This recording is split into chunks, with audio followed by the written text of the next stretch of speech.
37 morts hier, dont plusieurs enfants, lors de frappes israéliennes dans la bande de Gaza. 14 morts ce matin, dont 3 enfants. La population gazaoui manque toujours de tout, de nourriture et de médicaments.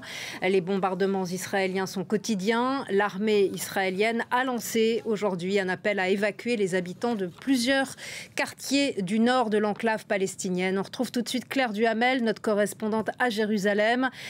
À Gaza, le Premier ministre israélien Netanyahou garde son cap, qui est la guerre, toujours la guerre.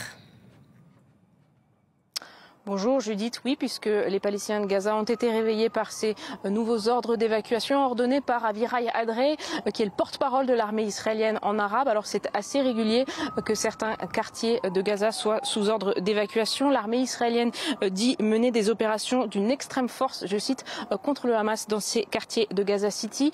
D'après les quelques contacts sur place avec qui j'ai pu parler depuis plusieurs semaines, la population civile ne suit plus vraiment ces ordres d'évacuation, dit qu'elle est épuisée, qu'elle ne sait pas où aller. Il n'y a donc pas de mouvement massif suite à ces ordres d'évacuation ordonnés par l'armée israélienne.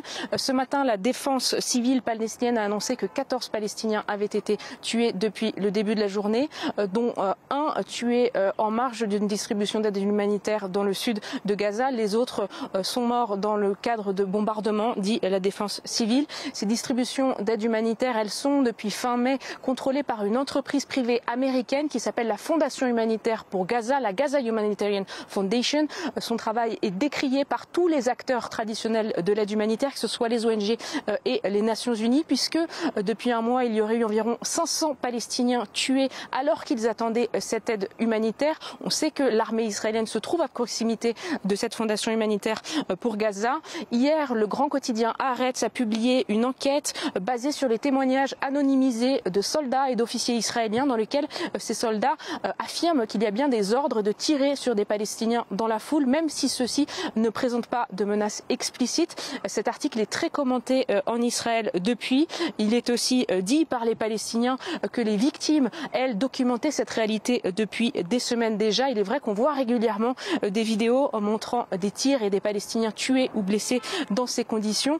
Je le disais, la Fondation humanitaire pour Gaza est décriée par toutes les ONG qui travaillent à Gaza, ainsi que les Nations Unies.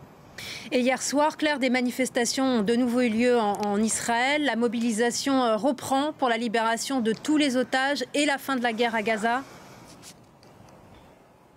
Oui, alors il n'y avait pas eu de manifestation pendant les 12 jours de guerre entre Israël et l'Iran, puisque c'était interdit par les règles du commandement intérieur, interdiction de se rassembler, et puis aussi parce que les Israéliens étaient beaucoup plus unis dans la période de la guerre contre l'Iran. Un sondage publié à ce moment-là estimait qu'environ 80% des Juifs israéliens trouvaient que la guerre contre l'Iran était justifiée, mais la réalité de l'opinion publique sur la guerre à Gaza est tout à fait différente, et Israël est un pays toujours très fracturé, et c'est pour ça notamment que les manifestations ont repris hier soir. Beaucoup d'Israéliens espèrent toujours qu'un cessez-le-feu est atteignable.